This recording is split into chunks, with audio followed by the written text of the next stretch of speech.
اللہ الرحمن الرحیم۔ موجودہ صورتحال میں جو لاک ڈاؤن کی دوبارہ شادی ہال مارکی کی بندش کی گئی ہے، ہم نے 6 نومبر کے بعد ہی گجرانوالہ سے اس احتجاج کا آغاز کیا تھا اور گورنمنٹ کو یہ باور کروانے کی کوشش کی تھی کہ آپ اس پوری انڈسٹری کو اس لاک ڈاؤن کی بھینٹ نہ چڑھائیں، کیونکہ ہم مزید نقصان کرنے کے متحمل نہیں ہو سکتے۔ ہمارا اس سے پہلے 6 مہینے کاروبار بند رہا ہے، جس کی وجہ سے ہمارے جو مالکان ہیں، جو ہمارے ملازمین ہیں، ان کے حالات اس وقت بہت برے ہیں اور ہم نے اس کے اوپر ٹائم بھی دیا ہے، لیکن اس کے باوجود بھی گورنمنٹ نے 20 تاریخ کو جو انہوں نے اعلان کیا تھا وہ اس کو لاک ڈاؤن کر دیا ہے۔ اور اس کے بعد جو آؤٹ ڈور کا جو انہوں نے کہا تھا وہ بھی انہوں نے 1000 لوگوں کی کیپیسٹی سے اس کو کہا تھا، پھر 500 پہ آئے، پھر 300 پہ آئے، پھر اس کو جو ہے کراچی اور دیگر علاقوں میں یہ کہا کہ آپ ایس او پیز کے تحت وینٹیلیشن کا انتظام کریں۔ لوگوں نے اس میں وینٹیلیشن کا انتظام کیا، آج اس کو جو ہے نا بند کر دیا گیا ہے، دوبارہ اس کو کہا گیا ہے کہ یہ اب انڈور فنکشن نہیں ہو سکتے، اور اس کو 200 کی اب آؤٹ ڈور کو 200 کے اوپر لے گئے ہیں۔ جیسے راولپنڈی اسلام آباد ریجن ہے اور پنجاب میں بھی آلموسٹ یہ جو ریجن ہے اس میں بھی دھند پڑ جاتی ہے، شام 6 بجے سے دھند پڑنا شروع ہو جاتی ہے۔ اس میں بغیر کنوپی کے اور بغیر کسی ٹینٹ کے کون سا جو ہے ایونٹ جو ہے وہ کیا جا سکتا ہے۔ آج راؤ صغیر صاحب جو ہمارے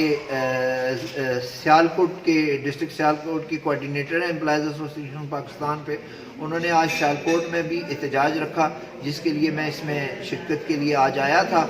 اور الحمدللہ ہم نے یہ پرامن احتجاج یہاں بھی ریکارڈ کروایا ہے،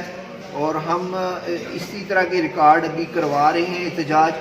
تاکہ گورنمنٹ ہماری بات کو سنے، اور اگر گورنمنٹ نے یہ بات نہ سنی، ہم اسلام آباد میں ایک گرینڈ جرگہ کرنے جا رہے ہیں، جس میں پورے پاکستان کی تنظیمات اور گلگت بلتستان اور آزاد کشمیر کی تنظیمات جو ہیں وہ اس میں شامل ہو رہی ہیں۔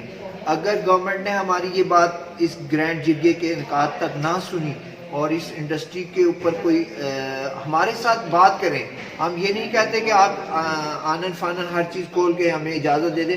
آپ ہم سے ڈائلاگ کریں، آپ ہم سے بات کریں، جو ہماری مشکلات ہیں وہ آپ سمجھیں، جو آپ کی مشکلات ہیں وہ ہم سمجھیں گے، اس کے تحت ہم ایس او پیز کے تحت ہم اپنا کاروبار چلائیں گے۔ پھر آپ شہر اور ڈسٹرکٹ لیول کی جو ایڈمنسٹریشن ہے اس کے ساتھ مل کر ہمارے جو ہیں ہال یونینز ہیں یا امپلائیز یونین ہیں، آپ ان کے ساتھ مل کر ایک مانیٹرنگ کمیٹی بنائیں۔ وہ مانیٹرنگ کمیٹی جو ہے وہ جا کے شادی ہالوں کو، ریسٹورنٹ کو، ان کو چیک کرے، وہاں اگر ایس او پیز پر عمل نہیں ہو رہا تو ان کو وارننگ دی جائے، 2 دن کے بعد 3 دن کے بعد دوبارہ مانیٹر کیا جائے۔ اگر وہ وہاں پر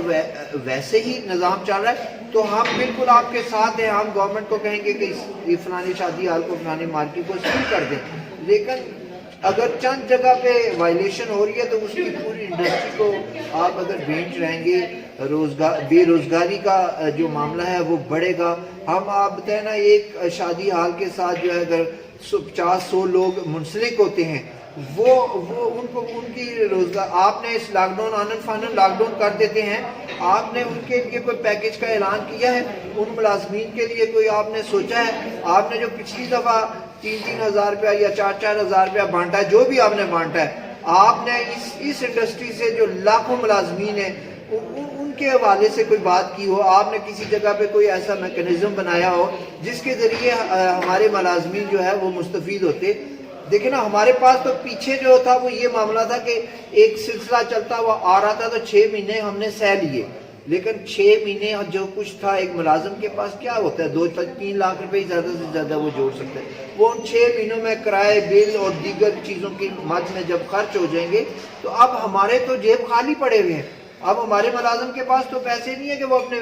گھر میں جو ہے نا وہ راشن ڈال سکے، گھر کا کرایہ دے سکے، بجلی کے بل دے سکے، تو اس لیے ہم کدھر جائیں؟ ہم نے پھر ہمارے پاس جب ہم آپ کو اس کے ساتھ انڈور ہم بات چیت کر رہے ہیں، ہم آپ تک پیغام بھجا رہے ہیں میڈیا کے ذریعے، الیکٹرانک میڈیا، پرنٹ میڈیا کے ذریعے، تو آپ کو بھی ہوش کے ناخن لینے چاہیے، آپ کو ہم سے بات کرنی چاہیے، آپ ہم سے بات کریں، ہم انشاءاللہ ہر چیز آپ کی ماننے کو تیار ہیں، ہم اس ملک کے شہری ہیں، ہم کوئی کسی دوسرے ملک کے شہری نہیں ہیں، لیکن یہ کیونکہ آپ باؤنڈری وال کے اندر ہم قید ہیں اور آپ کے اداروں کا صرف اور صرف ہم پر بس چلتا ہے. یہ جو منار پاکستان میں کل جنازہ ہوا ہے، یا یہ جو 22 تاریخ کو اے پی ڈی ایم کا جو جلسہ ہوا ہے، جو کے پی کے میں جلسے ہو رہے ہیں، گلگت بلتستان کا الیکشن ہے، آپ اگر اتنے ہی کورونا کے محافظ تھے تو آپ ان کو روکتے نا، آپ ان کو نہیں روک سکے. آپ صرف شادی ہال اور مارکیز جو بالکل جن کا جو پتہ ہے کہ یہ دور دور ہیں، ان کا آپس میں وہاں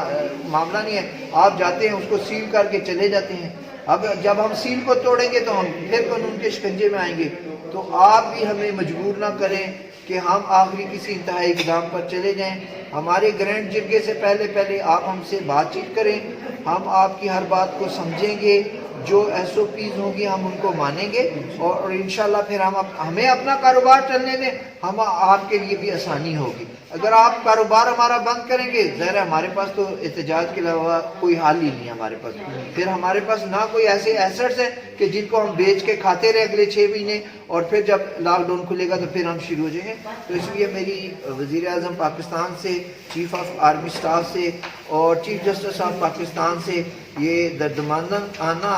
درخواست ہے کہ آپ اس مسئلے کو سیریس لے کر اپنے اداروں کو یہ بات سمجھائیں کہ اس انڈسٹری کے لیے کوئی راستہ نکالیں. ہم یہ نہیں کہتے کہ ہماری ہر جو بات ہم کہتے ہیں وہ پوری کریں، لیکن اس انڈسٹری کے لیے کوئی ایسا راستہ نکالیں کہ ہمارا بھی نظام چلتا رہے اور دیگر چیزیں بھی جو ہے نا وہ ڈسٹرب نہ ہوں. آپ یہ جو ٹائیگر فورس ہے، یہ بھی آپ کے حالات وغیرہ میں انٹرفیئر کر رہی ہے؟ دیکھیں، یہ جب عمران خان صاحب نے یہ ٹائیگر فورس بنائی تھی تو اس کا موٹو یہ دیا تھا کہ یہ خدمت کریں گے لوگوں کی. اگر کوئی آفات آئیں گی، زلزلہ آئے گا، سیلاب آئے گا، ویسے تو اس تبدیلی سرکار جب سے آئی ہے زلزلہ سیلاب ہمارے لیے آیا ہی ہوا ہے. جب یہ آئے گا یا کوئی اور ایسا کوئی دھماکہ بم دھماکہ ہو جاتا ہے یا کچھ ہو جاتا ہے، تو یہ ٹائیگر فورس جو ہے امداد، جیسے ایدی چھیپا الخدمت فاؤنڈیشن کام کرتی ہے ویسے یہ کام کرے گی. ٹھیک ہے جی. لیکن یہ اس کا الٹ ہو گیا ہے. یہ انہوں نے تھانوں کے اور جو دیگر ادارے ان کے مخبر بنا دیے ہیں. یہ ان کو پہلے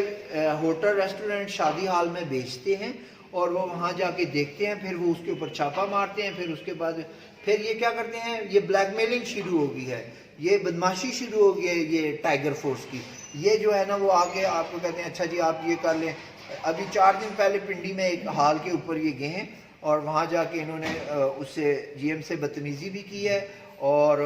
میں بالکل قریب تھا اس حال کے. تو انہوں نے وہاں پہ جا کے ان سے کہا جی کہ آپ یہ معاملہ سیدھا کریں ورنہ اے سی آ رہا ہے، یوں ہے وہ. میں وہاں پہنچا، میں نے ان سے پوچھا کون سا اے سی آ رہا ہے، تو انہوں نے کہا جی. جب میں نے ان کو اپنا تعارف انہوں نے دیکھا مجھے کہ تو پھر یہ وہاں سے بھاگے. تو میری گورنمنٹ سے اور خصوصاً عمران خان صاحب سے یہ اپیل ہے کہ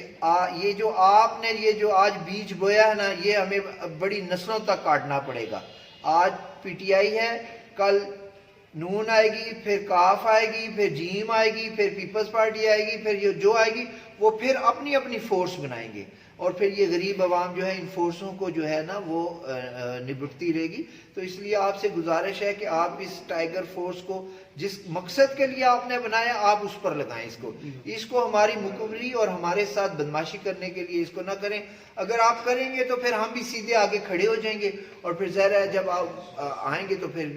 مسئلہ بنے گا، پھر لڑائی جھگڑا ہوگا، پھر اس سے جو ہے نا وہ معاملات اور خراب ہوں گے. ہم یہ نہیں چاہتے کہ یہ معاملات خراب ہوں. آپ کی بھی ریپوٹیشن کا معاملہ ہے، لوگ آپ کو تھو کر رہے ہیں اس ٹائیگر فورس کے اوپر. تو آپ اس کو اپنی ساکھ کو بحال کریں اور اس ٹائیگر فورس کو ختم کریں.